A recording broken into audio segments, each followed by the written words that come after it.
We built an app 2 years ago. It's a free app, and you can track all your business expenses on it. We have a hotel in Punta Cana. We're looking to buy land in Roatan, Honduras, and build homes. You've evolved into this throughout years, like throughout your experience.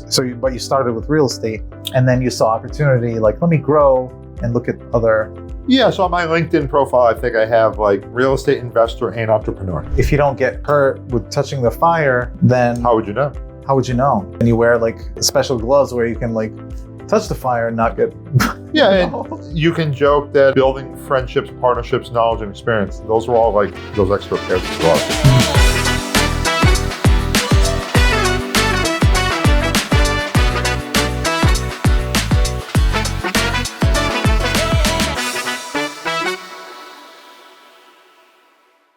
Welcome everybody, I am Kamil Sarji, your host of Just 2 Minutes.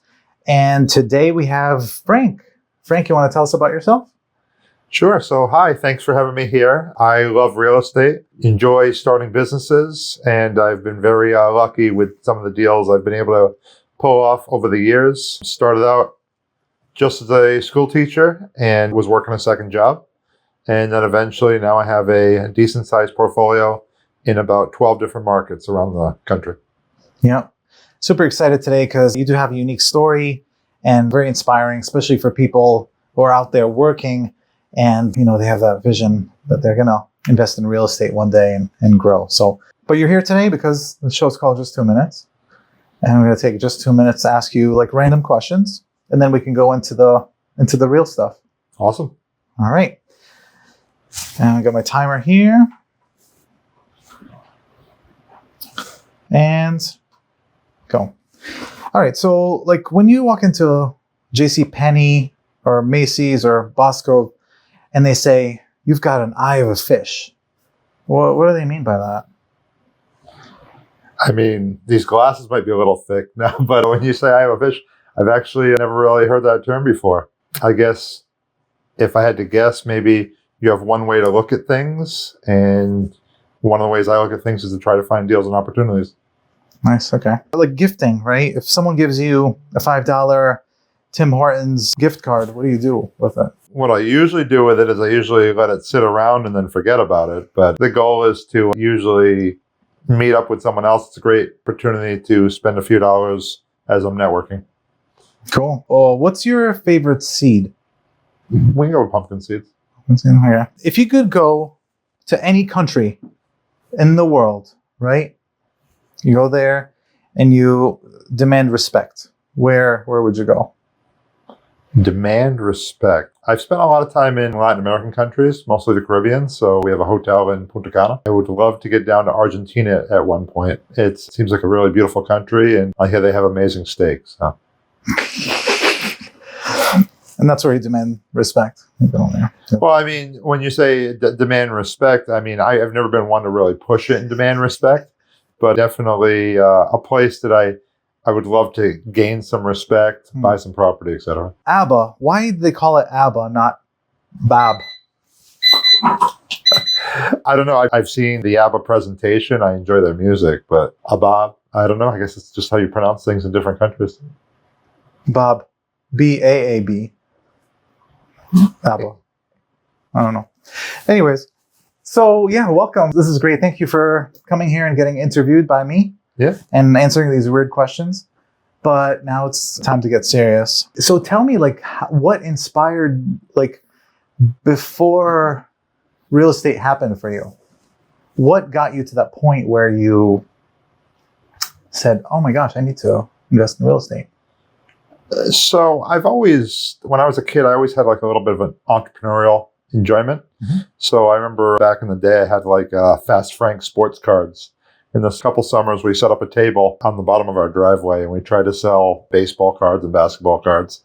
So, I mean, I've always had that enjoyment of trying to figure out cool ways to make money. My dad owned a couple single family houses that he got from my grandparents, but he never really grew that or did much with it. He did a lot of the work himself. I always saw real estate as an opportunity. I was a workaholic. Gradually, as you start to make more and more money, I mean, what do? You can spend it, you can keep up with the Joneses, you can donate it. And I thought investing it was probably the right way. Awesome. You were working a lot and, trying to grow that money. You worked at Sam's Club. Yep. I know people when you work hard in a job that, I'm not saying it sucked, but a job that sucked, you sit there and you're like, you work harder at what you're growing in the background while you work at the job that sucked or that was painful. Did you have that? And did that kick you a little bit to like make risks that are? I don't think that I took too much risk. I did luck out a little bit with timing as well. But one of the things I did is I read, which many investors have read it, Rich Dad, Poor Dad. Actually, before that, I read The Cash Flow Quadrant, which is one of his other books. Yeah. And if you think about it, in the Cash Flow Quadrant, they talk about having employees, small business owners, big business owners, and investors. So with that being said, what I did at one point is they say you're basically going to become what your 5 closest friends are. So as I'm working the pallets, I actually cut off a piece of cardboard, and with my marker, I wrote down my 5 closest friends at one point. I think I still have one iteration of this at home. And I mean, at the time, they were all employees. So I tried to estimate what their income was and just think about how I wanted to change and grow. And then over time, I started to think about, who do I know that I'm not really close friends with, but I want to be closer to, and what they do. And that's what ended up happening. So, for example, Rick, he founded the local RIA. Rick was on my list of people that I want to be more like. Rick is very much an investor. Yeah, so he basically lent out money. He owns a few single families. He's done a lot of cool, different real estate opportunities. And those are the people that I try to become more like. Wow. Yeah, so it's like surround yourself with people that you want to be like and inspire you, and you inspire each other and grow together. Right? Yeah, I mean, if you have 5 great, hardworking real estate agents and you hang out with them all the time, you'll probably become a hardworking, great real estate agent, right? If you have 5 friends that know every statistic about the NFL football, you're probably going to become pretty smart at that if you really like it and you want to do it. Nice. Cool. So you wrote that on the cardboard. Yep. You crossed some names out? I mean, I'm still friends with everybody on that list. Yeah. But I would say that we've kind of started to stray apart a little bit. I was working 7 days a week, so I didn't spend a lot of time with them. But there are people that if I ever wanted to call them, if I called them, they'd still pick up the phone and everything else. But we don't spend as much time together as we used to. Okay. And they're still, I mean, this is almost 20 years ago.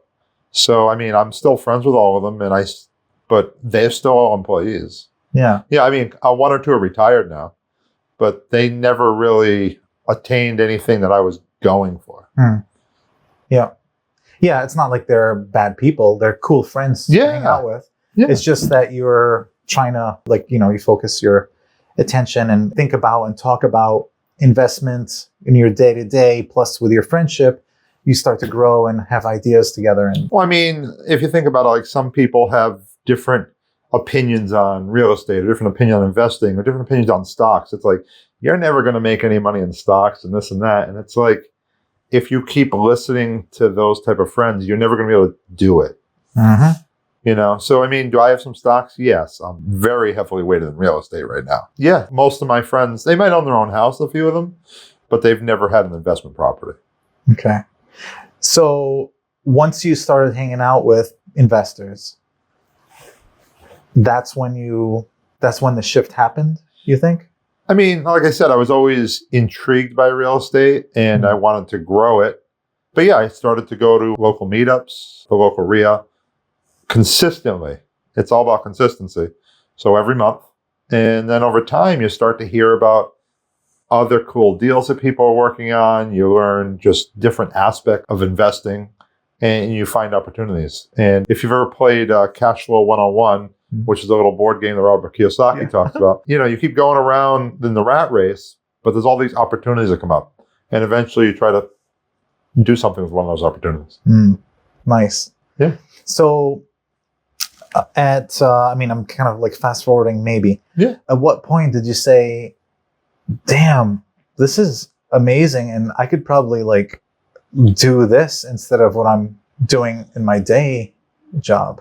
It probably took me a decade, but I probably could have done it quicker if I was more focused on it. And this was also before the internet, and I mean, not the internet itself, but like how much content there is now on investing. online. I mean, this is before, when I first started doing this was like '05, so it was before Bigger Pocket and a lot of those other websites, and it was before a lot of these real estate gurus were out there. I was just like, I can do it, and I slow and steady. And then eventually, like 2019 is when I really started to leave W-2 jobs. Wow. Cool. I remember you posted that, and I was like, that's awesome. Good for him. I love hearing stories like that. Like, it's so cool. And I think more people need to you were inspired. You had that fire inside you to like, I got to do this. Like, and you get excited about it. Like, yeah, that's pretty cool. I mean, like I said, I do have a great story. There are harder worker people than me. You know, I've found some great opportunities. I mean, I am a workaholic, but at the same point, there are people that inspire me too that are in the industry, so that are local. Yeah, that's great. That's what I'm saying. Like, inspire each other. Yeah, keep growing together. Like, you know. So we do that now. Since I run the RIA, we actually have a spotlight on a member like every month. Could you just say what RIA is? Sure. So I run the local Rhode Island Real Estate Investor Group. When you say RIA, it usually means association. And it's all about education and networking. So like once a month, we try to have somebody that's newer in real estate that does a presentation to motivate others to invest. I love it. Well, when did you start this? So actually, I took it over from one of my mentors, Rick. Rick started it maybe in '04, and I took over around 2018 or 2019.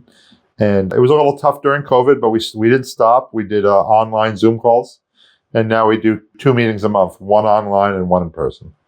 Okay. A lot of success came out of that for you. I mean, I have at least 5 partners in that group. I've borrowed millions of dollars from people in that group. I have a bunch of passive investors that are investing in my deals around the country from that group. So yeah, I've had a lot of success from it. You know, and I mean, it's not perfect. I mean, there are definitely deals there are a lot of opportunities. It's what you do with them. Nice. Okay, let's fast forward to the future. So what do you have now, if you don't mind? So I mean, in Rhode Island, we probably have about 40 to 50 units right now. They don't necessarily make a lot of money, but they're gradually the tax deductions, some cash flow, paying down the debt. You know, things are expensive right now. In other parts of the country, I have some JV deals, say in West Virginia. We just sold a JV deal in New Hampshire last year. On the syndication side, which is I'm running deals and people have passively invested in it, we're spread across the fruited plain. We have stuff in Idaho, Arizona, Texas, South Carolina, Massachusetts. And then we have a boutique hotel in Punta Cana. Wow. That was really fun. I'm sure we could spend a whole episode just talking about cool stories about that. That's a cool way to like get away for a vacation, like take a break. Right? Yeah. I mean, I go there. I mean, it's a business expense for me, but I do go there once or twice a year. And it's nice because there's so many opportunities down there. We've looked at more opportunities down there. We're always looking at deals because of social media, because of the RIA. People bring deals all the time. And once in a while we look at them. We were looking at a deal in a hotel in Nicaragua 2 weeks ago. We're probably going to pass on it. It doesn't look like it makes a lot of money. And it's 2.5 hours from the airport. I mean, there is potential. There's seller financing opportunities, but there's so many other opportunities. That one just doesn't work for me. And it's hard to get to, like for a trip. Like I said, it's 2.5 hours away. Yeah. But there are people that would jump at this opportunity. Yeah. Yeah, just to have that idea of that. So you don't have to answer, well, okay, wait. Just for the audience, JV is joint venture, but you don't have to answer this. How many corporations or LLC are you a part of? I mean, I don't mind answering it. I have at least 10 LLCs just that own various things. And then besides that, we also have what you might call a single purpose entity, which is an LLC, but it might own one property. Well, I'm not counting those because that LLC might be owned by my other LLC or stuff like that. Amazing. The accountants love me because they pay them so much money. Like, you know what? This week you need to open up another one. You're like... So my main banker, she always asks me, do you want to open up another bank account? It's like, I already have like 12 with you guys. You know, I don't need another bank account this time. Oh, yeah, that's amazing. So, yeah, people out there, if you're watching, if you have one LLC, one corporation, definitely your accountant can help you set things up the right way. But yeah, that's great. Well, I mean, I have a lot of friends that they might own one investment property and they just own it in their own name. And I try to explain to them, I said, the more assets you have, the more you need to protect them. Mm-hmm. So I do recommend owning at least one LLC, if nothing else, to start tracking some of your expenses and writing a few things off.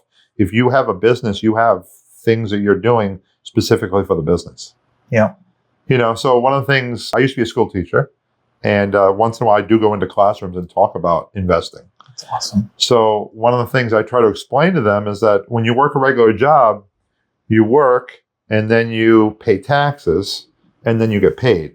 They take it off the top. Mm. You clean it up at the end at tax season.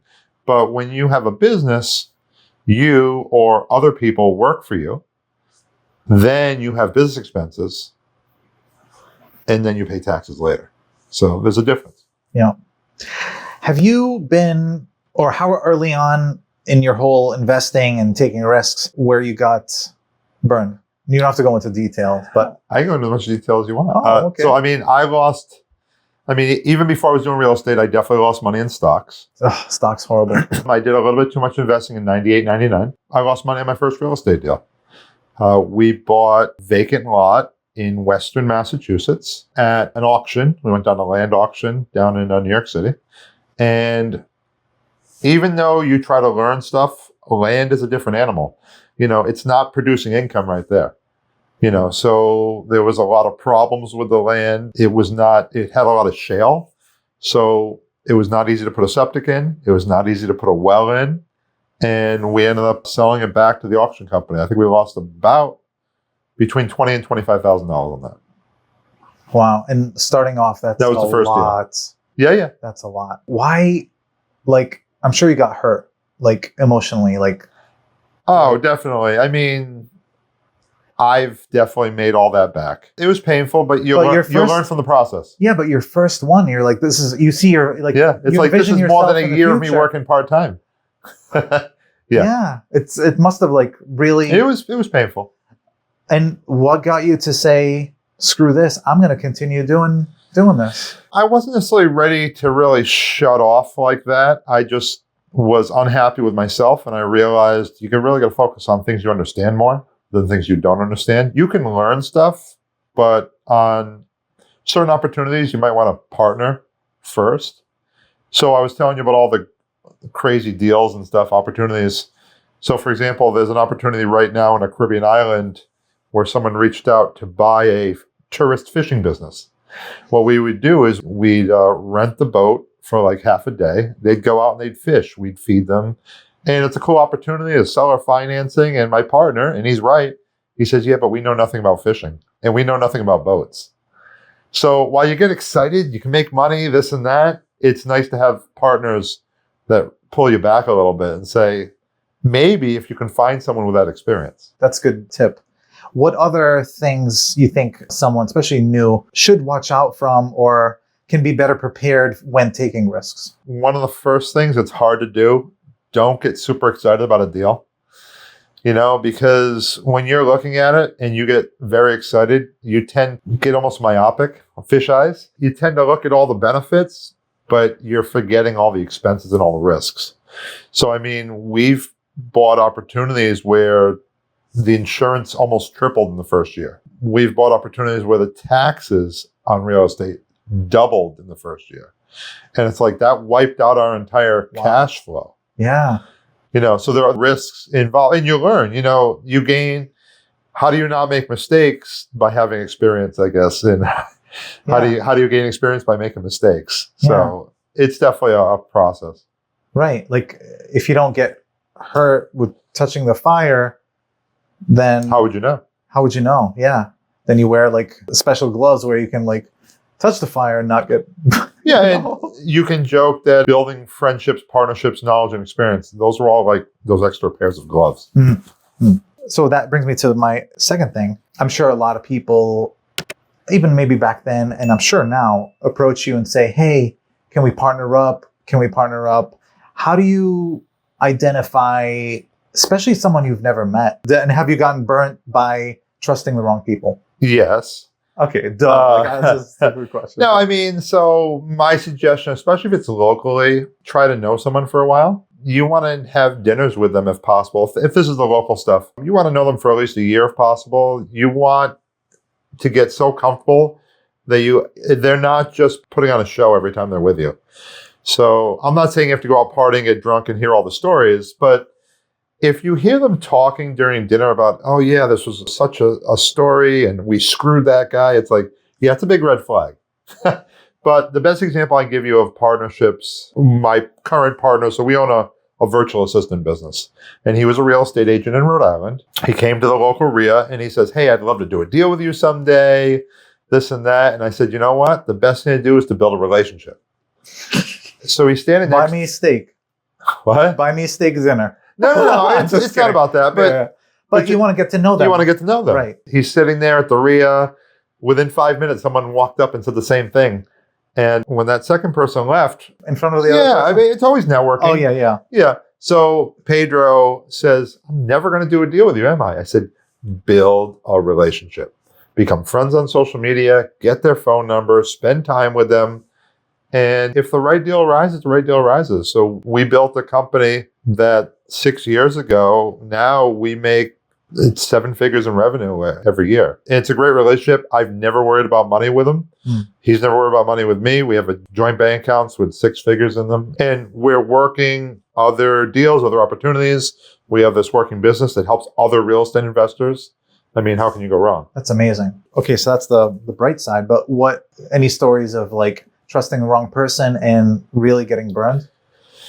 I can't give away too many because I'm still involved with some of them. But Oh my God, you're still... well, sometimes when you're stuck in a deal, Yeah. I mean, when you have a piece of real estate that's not making any money, that's hard to refinance, and partners don't want to sell, you can be stuck for a little bit of time. I had one person, I won't mention their name, that didn't pay their property manager. They did not pay the insurance on a property that they were responsible for paying the insurance on.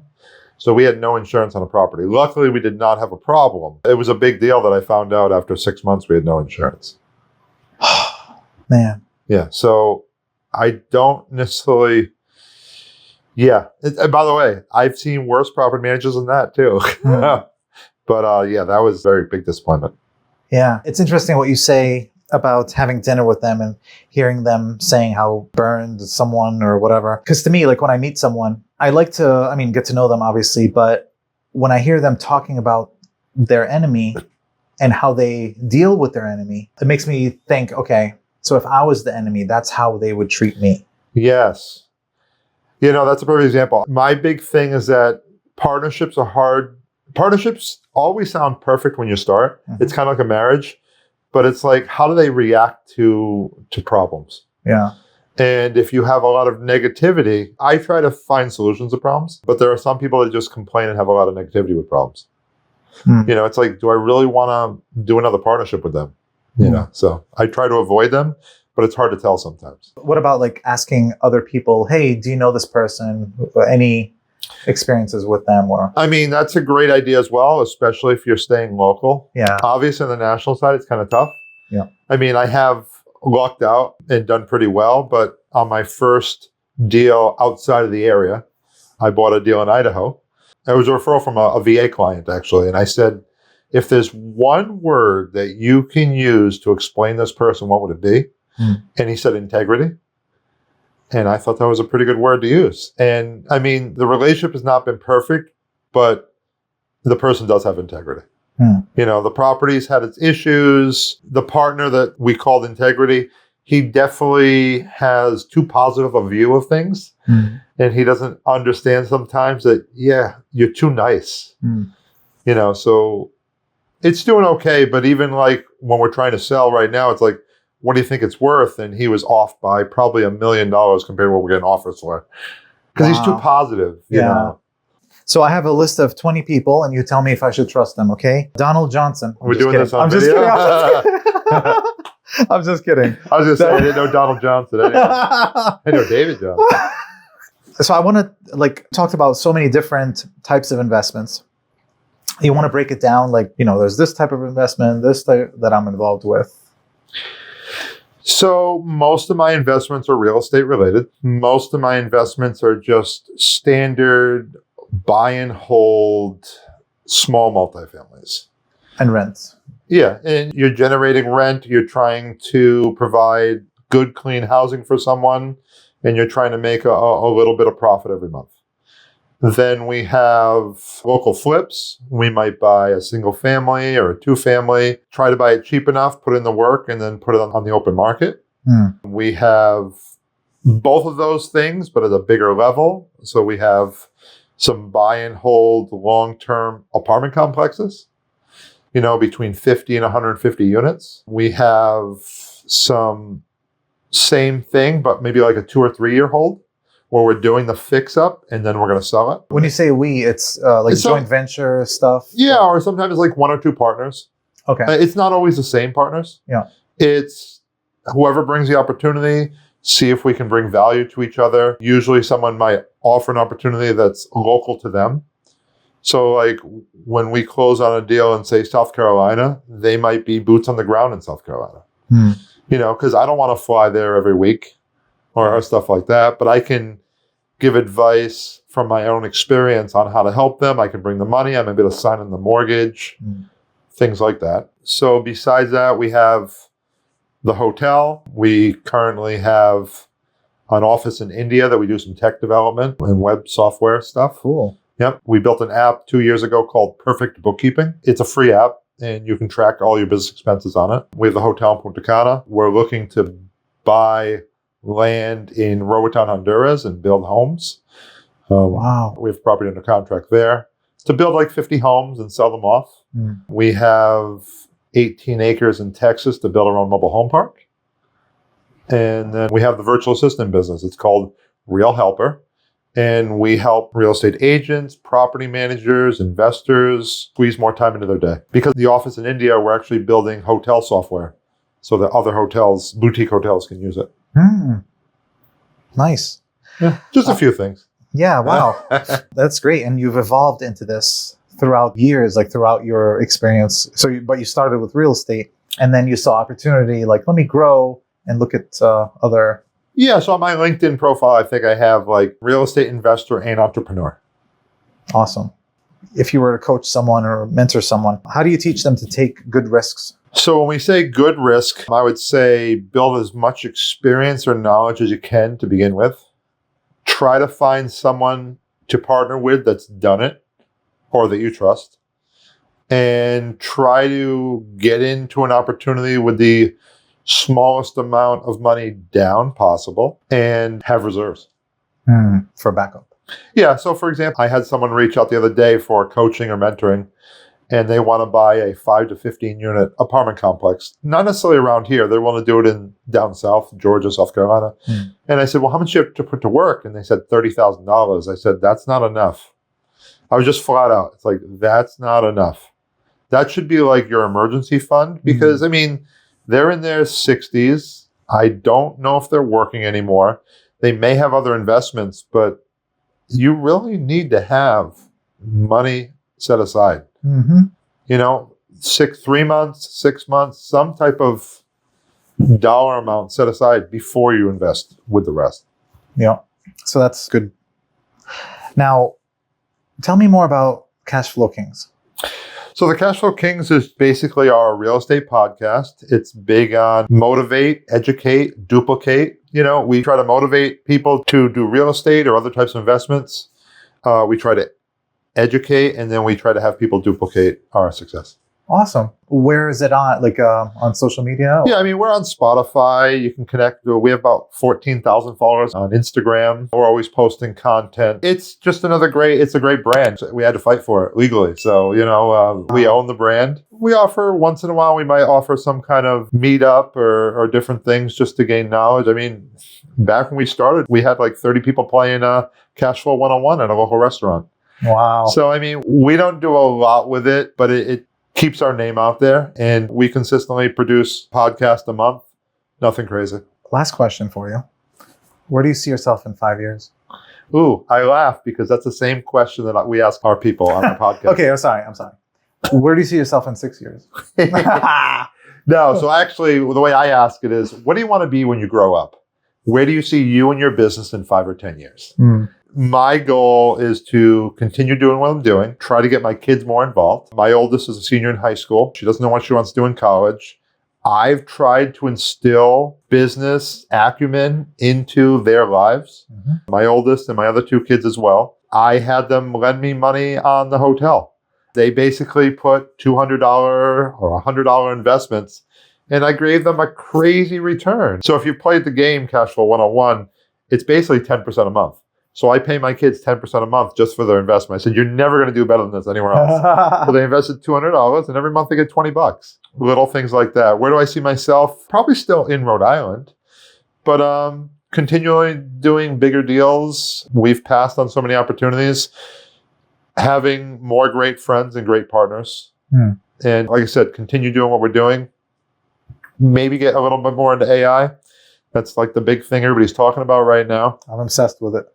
Yeah, so I haven't done enough, but my partners keep telling me, don't worry, we are. And I trust them. So we'll just keep growing with that. And I don't know, sky's the limit, right? Maybe more passive investing. My fingers are in few too many things right now. So if we don't sell off 1 or 2 things, maybe putting a couple passive investments to work. If your kids ever want to get their license and work somewhere, I'd love to have them here at Gould Door. Sounds good. As far as I know, my oldest is probably going to go to Rhode Island College. She hasn't decided for what. She'll probably stay on campus because she's going to do a sport. She's in everything herself. Scouts, instrument. She's a workaholic. Yeah. Honors everything. So we'll see. Yeah, my son's last year electrical engineer. He took a real estate class. He's starting to take his test next month. So, just having a license, and, his dad's a broker. So he gets to be involved. It's a good thing to have. So, Frank, where do people find you? I am all over social media. If you just on Facebook, you just look up my name straight up, or LinkedIn, Frank Patalano. And then on social media, like Instagram and TikTok and everywhere else, we have the Cash Flow Kings. Awesome. Cool. Yeah, thanks for stopping by. I'd love to have you again talk about the hotel someday. Like I said, you could have a whole episode with the stories of how we survived a hurricane, and when we lose power, we lose water, or just crazy stories of someone climbing the side of the building like Spider-Man and stuff like that. Whoa. Okay. Yeah, I can't wait. That's going to be awesome. All right. Thank you for stopping by. Thank you, sir. Thank you. My agent's got a squad. We all in the zone. In-house help, so they ain't doing it alone. They focus on clients, negotiating win, while the back end's hand 'em, man, that's how we spin. I hand 'em business, watch 'em all climb.